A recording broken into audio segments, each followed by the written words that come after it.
नमस्कार, metro news देख रहे हैं आप। आपके साथ मैं हूं गीतांजलि। फरीदाबाद सेक्टर 7 में श्री भगवान महावीर विकलांग सहायता समिति की तरफ से विकलांगों को दिए जाने वाले उपकरण वितरण और विकलांग जांच केंद्र का कैंप लगाया गया और इस कैंप का उद्घाटन महामहिम राज्यपाल श्री बंडारू दत्तात्रेय ने किया। इस मौके पर प्रदेश के परिवहन मंत्री पंडित मूलचंद शर्मा और फरीदाबाद से विधायक नरेंद्र गुप्ता और पदाधिकारीगण मौजूद रहे और इस मौके पर दिव्यांग जनों को उपकरण वितरित किए गए।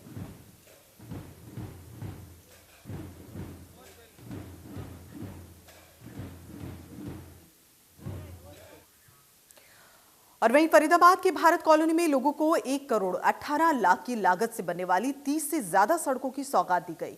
इस मौके पर संबोधित करते हुए केंद्रीय राज्य मंत्री कृष्णपाल गुर्जर ने कहा, पिछली सरकारों में कॉलोनियों की उपेक्षा की गई, लेकिन पीएम नरेंद्र मोदी और हरियाणा में मुख्यमंत्री मनोहर लाल खट्टर की सरकार में अंतिम पंक्ति के व्यक्ति तक लाभ पहुंचाने के लिए काम किए जा रहे हैं। विकास तेजी से हो रहा है।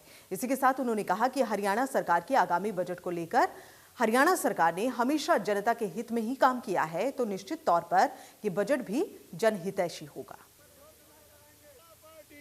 जब से देश में मोदी जी की और हरियाणा में मनोहर जी की सरकार बनी है, ये सब इन कॉलोनी वालियों के जो समाज का अंतिम व्यक्ति है, इसके आशीर्वाद से, इनका बहुत बड़ा आशीर्वाद उनके साथ रहा है। कभी किसी ने इन कॉलोनियों के विकास की नहीं सोची कि ढांचागत विकास होना चाहिए। मतलब सीवर और पानी की बात छोड़ो, गलियों में पत्थर डाल डाल के, मिट्टी डाल डाल के उसको चलने लायक बनाते थे। लेकिन जब से मोदी जी और मनोहर जी की सरकार बनी है, मैं एक कॉलोनी की, एक गली की बात नहीं कर रहा, तमाम गलियों में सीवर भी डल गया है, पानी की लाइन भी डल गई है। अब सब उनमें इंटरलॉकिंग टाइल से उनको बिल्कुल स्मूथ किया जा रहा, बनाया पक्का किया जा रहा है। उनमें बिजली की व्यवस्था दुरुस्त की गई है। उनको आने जाने के लिए आगरा कैनाल, गुड़गांव कैनाल पे पुल बनाए गए हैं। इसलिए तमाम कॉलोनियों में मनोहर जी की सरकार वो तमाम मूलभूत सुविधाएं दे रही है। और वहीं यूक्रेन में फंसे भारतीयों को लेकर केंद्रीय राज्य मंत्री कृष्णपाल गुर्जर ने कहा कि यूक्रेन में फंसे भारतीयों को जल्द ही भारत लाने की कवायद शुरू कर दी जाएगी। मोदी जी सरकार ने हमेशा, आप देखें, चाहे वो अरब कंट्रीज में मामला आया हो, चाहे दूसरे देशों में जो फंसे हैं लोग, एक नहीं, पहली ऐसी मोदी जी की सरकार रही है जिसने तमाम देशवासियों को समय रहते बाहर निकालने का, लिफ्ट करने का काम किया है। इसलिए वहाँ भी बातचीत होगी। तमाम जो हिंदुस्तानी लोग हैं, जो छात्र हैं, तमको समय से पहले वहाँ से हम लिफ्ट कर। और वहीं फरीदाबाद में अंतर्राष्ट्रीय सूरजकुंड हस्तशिल्प मेला आगामी 20 मार्च से लेकर 4 अप्रैल तक लगेगा और इसको लेकर मेला प्रशासन की ओर से तैयारियां भी शुरू कर दी गई। आपको बता दें कि पिछले साल कोरोना के चलते सूरजकुंड मेला नहीं लगा था। हर बार सूरजकुंड मेला फरवरी महीने में लगता है, लेकिन इस बार भी ओमिक्रॉन वायरस को देखते हुए फरवरी में मेले को स्थगित कर दिया गया। लेकिन अब आमजन के लिए खुशी की बात यह है कि सूरजकुंड मेला 20 मार्च से शुरू होगा। इस बार मेले का थीम स्टेट जम्मू कश्मीर रहेगा। पूरे मेले में जम्मू कश्मीर की छटा देखने को मिलेगी। इसको लेकर इंडिया न्यूज की टीम ने मेले के नोडल अधिकारी राजेश जून से खास बातचीत की। हर व्यक्ति के मन में मेले में आने की जो भावना है वो पैदा हो जाती है, क्योंकि मेला बहुत आकर्षण का केंद्र होता है और सभी फरीदाबाद वासी, लगभग ज़्यादातर लोग मेले का आनंद लेते हैं। अब की बार मेला लेट हो गया, स्थगित कर दिया गया था कोरोना की वजह से, लेकिन अब 20 मार्च से मेला दोबारा से लोगों के लिए लगने वाला है। इसको लेकर हमारे साथ राजेश जून जी बने हैं, नोडल अधिकारी भी रहते हैं मेले के।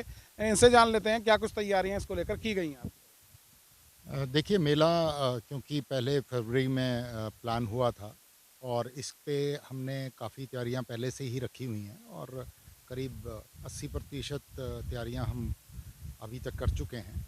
अब माननीय मुख्यमंत्री हरियाणा सरकार ने इसे मंजूरी दी है और सभी हरियाणा से डिज़ास्टर मैनेजमेंट की जितनी भी कोविड पेंडेमिक रिलेटेड रिस्ट्रिक्शंस हैं उनको ख़त्म कर दिया गया है। तो मेले का आयोजन 20 मार्च से 4 अप्रैल तक होना तय हुआ है और उसके लिए अभी 1 माह का समय है और बाकी बची हुई जो करीब 20% तैयारियां हैं वो हम समय पर कर लेंगे और मेला अपने जैसे पहले सालों में भव्य मेला लगता था उसी तरह से इस बार भी मेले का आयोजन होगा। क्या थीम स्टेट रहने वाला है और पार्टनर कंट्री की बात करें तो देखिए, थीम स्टेट हमारा जम्मू एंड कश्मीर होगा ये ऑलरेडी हम तय कर चुके हैं और उनके बिल्कुल कश्मीर की छटा देखने को मिलेगी और बहुत अच्छा पार्टिसिपेशन उनकी तरफ से हमें भरोसा मिला है कि वो करेंगे। उसके अलावा अभी पार्टनर नेशन के लिए गवर्नमेंट ऑफ इंडिया के मंत्रालयों से इस बारे में विचार विमर्श करके उस पर यह तय किया जाएगा कि कौन फॉरेन कंट्री इसमें पार्टनर नेशन होगा। जिस तरीके से मेला पहले लगने वाला था लेकिन स्थगित कर दिया गया था कोरोना को देखते हुए, उस समय तैयारियां भी लगभग हो चुकी थी। अभी माने तो कितनी तैयारियां हैं और कब तक वो तैयारियां पूरी होंगी? देखिए 80% तैयारियां हमारी करीब हो चुकी हैं ऑन ग्राउंड, और जो बाकी बारीकियां हैं मेले की और जो आयोजन से रिलेटेड और विचार विमर्श और मीटिंग्स का दौर है और उस पर ग्राउंड पे जो काम होने हैं फाइनल प्रिपरेशंस के, वो हम 1 महीने के समय में हमारे पास पर्याप्त समय है और मैं उम्मीद करता हूं कि उस समय से पूरे कर लेंगे। जो साहब, जिस तरीके से लोग मेले में पहुंचते हैं और अभी पीछे कोरोना की वजह से स्थगित भी कर दिया गया था, लेकिन इसको देखते हुए क्या कुछ गाइडलाइंस भी रखी जाएंगी? देखिए जैसे ही गवर्नमेंट ऑफ इंडिया और हरियाणा सरकार दोनों की जो भी समय समय पर गाइडलाइंस होंगी कोविड पेंडेमिक के बारे में और किसी भी महामारी के बारे में, उनको बिल्कुल ध्यान में रखते हुए मेले का आयोजन किया जाएगा। अभी फ़िलहाल के लिए हरियाणा ने सभी रिस्ट्रिक्शंस को ख़त्म कर दिया है, लेकिन हम इसको मॉनिटर करेंगे। हमारे उच्च अधिकारी इसको लगातार मॉनिटर कर रहे हैं। सिचुएशन जिस तरह की परमिट करेगी उसी तरह से हम उसका आयोजन को करेंगे। क्या कुछ नया देखने को मिलेगा इस बार? देखिए जम्मू एंड कश्मीर हमारे पास 2000 के बाद अब करीब 21 साल बाद दोबारा से थीम स्टेट होगा और बहुत रिच स्टेट है, इंडिया की शान है, तो और क्राफ्ट और कल्चर के लिए बहुत मशहूर है। वहाँ का जो पश्मीना है उसके लिए वो बहुत मशहूर है वर्ल्ड वाइड। तो ये सब चीज़ें हमें देखने को मिलेगा। फाइनेस्ट ऑफ पश्मीना और उनके जो उनकी हैंडलूम्स और हैंडीक्राफ्ट्स हैं उस पे हमें लोगों को अपॉर्चुनिटी मिलेगी कि वो परचेज़ भी कर पाएँ और देख भी पाएँ। तो कहीं ना कहीं 20 मार्च से अब लोग मेले का आनंद उठा सकते हैं और कहीं ना कहीं जम्मू कश्मीर की छटा इस बार मेले में देखने के लिए मिलेगी, जो लोगों को अलग से लुभाने का काम करेगी।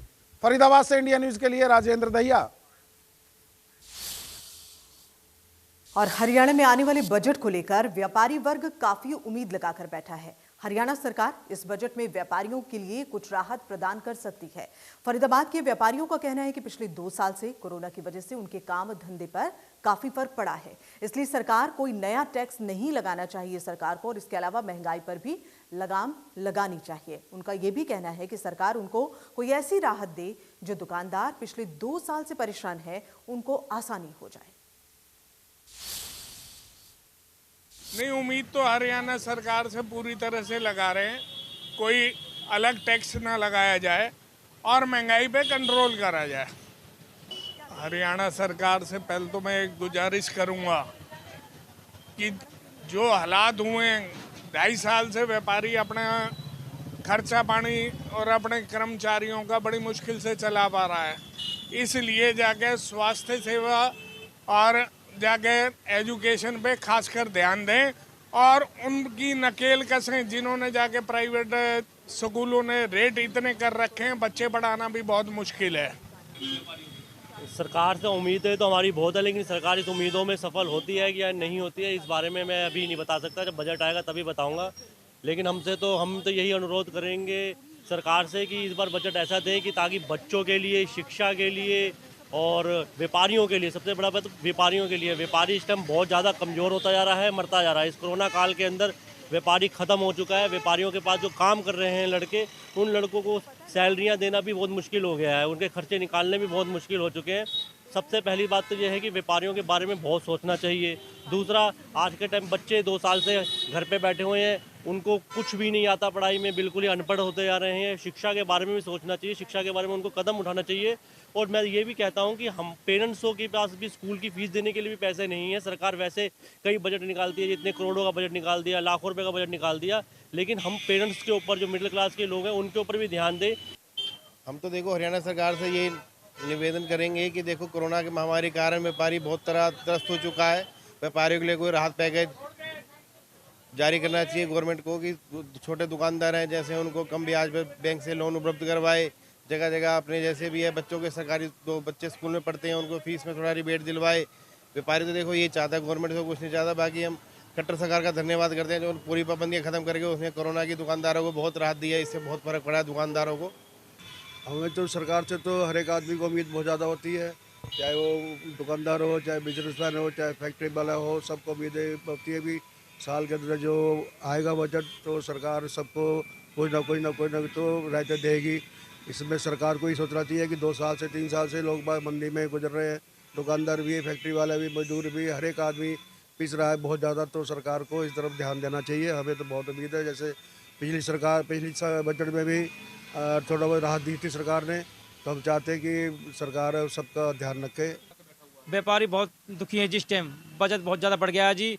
जूता में 5% से लेकर 12% टैक्स बढ़ा दिया गया है, जिससे हम दुखी हैं जी। जो चप्पल 219 की आखिरी जी या 280 रेट होगा उसका।